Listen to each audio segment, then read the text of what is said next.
Hi, my name is Bob Taylor, and I'm your host today for this segment of Our Ventura TV. I'm here today with my guest, Jennifer Finnerty, from Loving Heart Foundation. Thank you for being here, Jennifer. Thank you for having me. Please explain Loving Heart Foundation. So, Bob, we are a small, local, community-based nonprofit. Physically, we're located in Moore Park, but we cover all of Ventura County and East LA. And we assist patients and families with end-of-life care. Now, I was always under the impression hospices did that kind of thing. Are hospices nonprofit, or are they for-profit? Or? You know, some of both. Certainly in this county, some of both. A good number of them are for-profits. We're the nonprofit arm of the Hospice Foundation. So we are able to raise money and support families financially. Okay, now so if a family comes to you as opposed to a hospice, you would offer them the same care as a nonprofit as opposed to somebody that's making money from it? Absolutely. Oh, that's a great thing. Yeah. Now, do people have to qualify for you guys? I mean, is it for low income or moderate income or anything like that? Or? We do have income criteria, you know, a guide that we follow, but I love that we're small enough that we really, we encourage everyone to apply. And we look at each family situation individually and see where the patient is, where they're at with their illness, and if there's a way that we can assist them, we certainly do that. And if it's something, if they're just calling you because you're listed as a foundation or hospice type thing, then you would direct them to the right place if they had a lot of money, or you really couldn't help them from a nonprofit point of view? Yeah, absolutely. So we also can provide resources to them or refer them out to other places. But we're comprehensive. We have a hospice and a home health and a caregiving and a transportation, and we have a beautiful 10-bed facility in Moore Park in addition to the foundation. So we have about 5 or 6 different branches, if you want to say. I see. So those branches are not necessarily for nonprofit. They're right. Okay, so you have people you can work with, and if those are busy or taken care of, then you can refer people out to the other local hospices. Right. So you work with a lot of different groups and that kind of thing. We do. We work collaboratively with a lot of different facilities. All right, so in order to do all that, I'm sure it takes an awful lot of volunteers and help to do your kind of thing. How many volunteers do you think it takes to help run not just help run your board, but help coordinate people, get people to and from and that kind of thing? I would say on an annual basis, because obviously we have a board of directors, and then we have about 3 or 4 what I would call signature fundraising events. So probably in the neighborhood of 150 volunteers. Now that is a lot of people needed.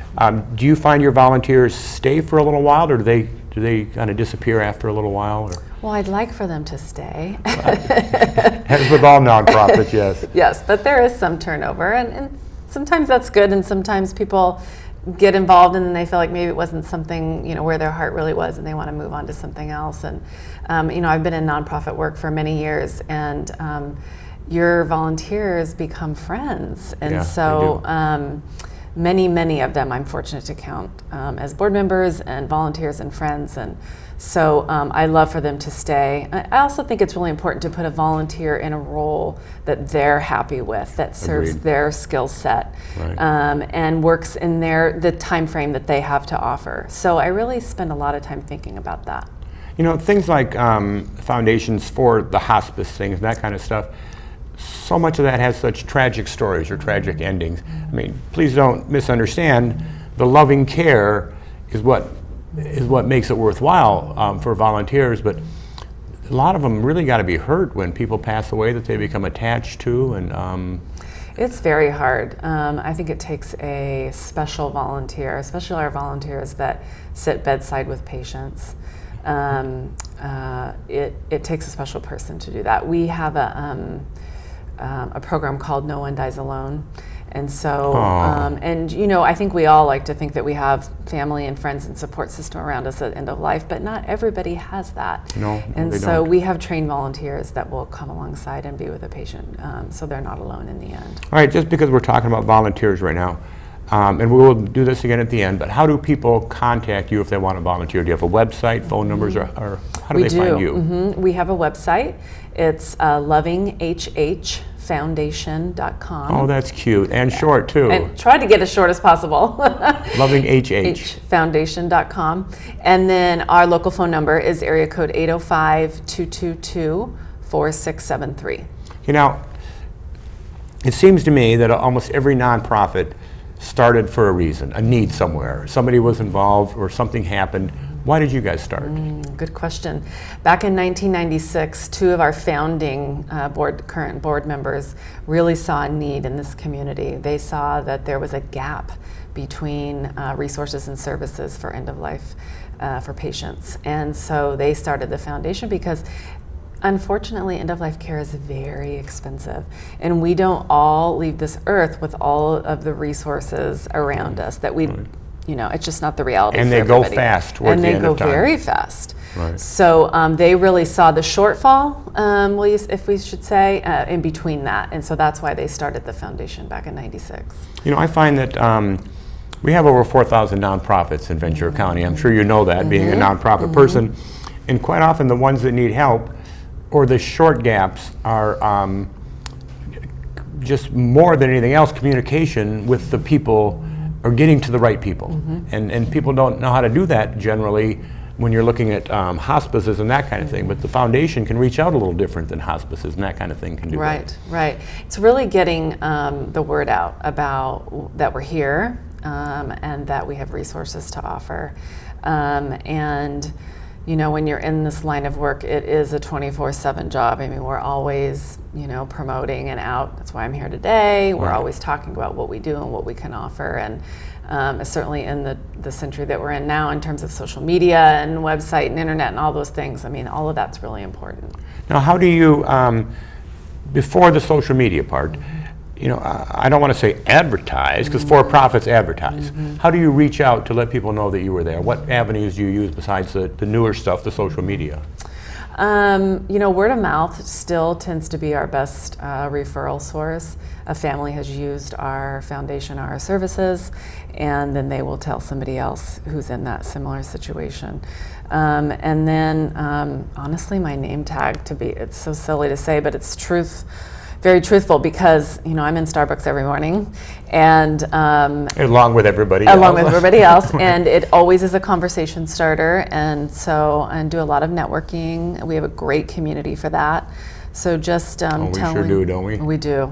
So just telling folks that we're here and we're a resource and we're here to help if needed. Okay, so anybody originally needing help can not just come to you because they don't have a lot of money. They can come to you and you can say, oh, you need to talk to these people, or you need to go here, and you give them the resources that you have available, whether it is your own stuff or something in another. Absolutely. It's really assessing, you know, where they're at. So it's a lot of listening. Here's what's going on with this family. Here's what's happening with the support structure. What would be the most helpful for them at this time? If it's something we can provide, we certainly will do that. If it's something that somebody else offers or a service that someone else provides, we will refer them out. You know, I recently was talking to one of the groups that does the share homes, that kind of thing. That's a new concept, yeah. Yeah, and I didn't get really involved in talking to them, but I guess that thing would be kind of, it'd have to be a lot of volunteers coordinating that kind of thing, or a good eye on that type of thing. You know, Bob, there's such a lack of, what we call a lack of beds. There's just not a lot of space, and we have people living a lot longer now. Yes. And we have a very large population of that. And so there's a severe bed shortage in this county. There are not a lot of end-of-life beds. And so it's really just staying in good contact with all of those that do, and referring patients. And sometimes patients are better suited for another facility than ours, for instance. Right.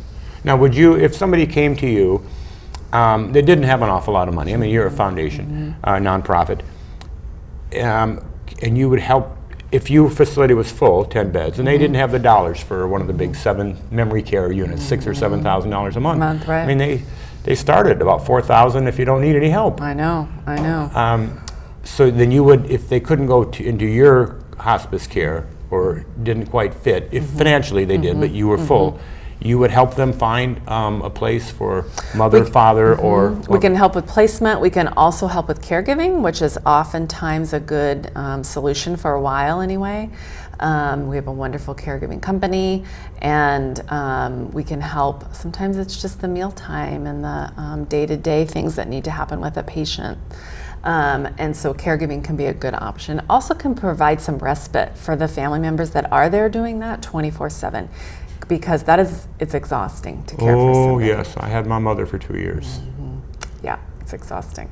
Yeah. So we really do. That's one of the services we provide is respite for family members. So family member needs to go on vacation. I know that sounds kind of No. But if they need to go away right. for the weekend or just get some time to themselves, then we can bring in caregiving for the Or weekend. even away to the movies sometimes, Yes, just to get yes. away on their own and Yes.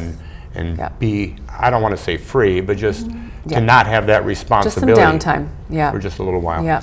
Yeah. Okay, so we got a little over 2 minutes left, and I know there's a lot about your group or your different groups that we need to get to the public. What do you want to make sure that we get through to John Q. Public out there watching us and our audience about Loving Hearts Foundation?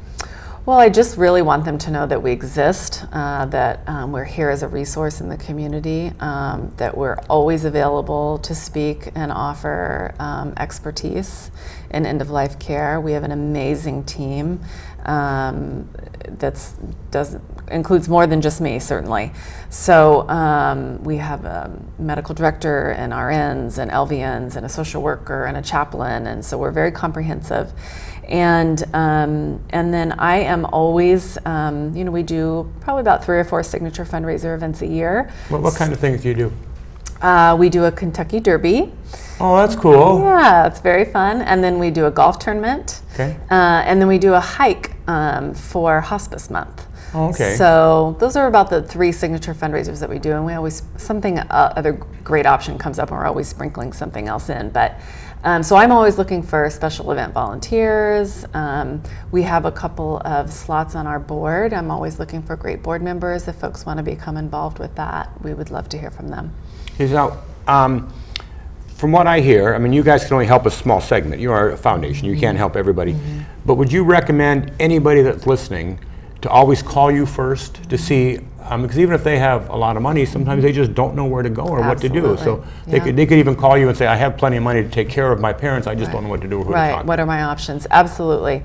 And one thing that I really love about this foundation, and I've been in nonprofit work, like I said, for many years, and I've never seen this anywhere else, but we really do care about the patients and families first. The buck does not stop with the dollar. And you have to smile when you say that, because everybody says it, but not everybody means it.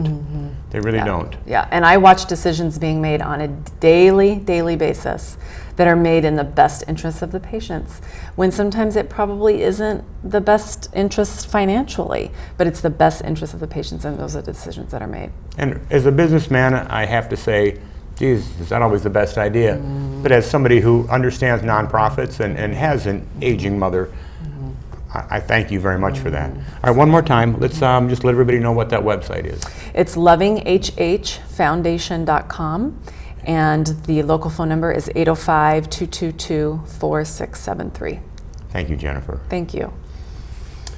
Well, thank you very much for being with us today. My name is Bob Taylor. I've been your host for this segment of Our Ventura TV, and I've been here today with my guest, Jennifer Finnerty from Loving Heart Foundation.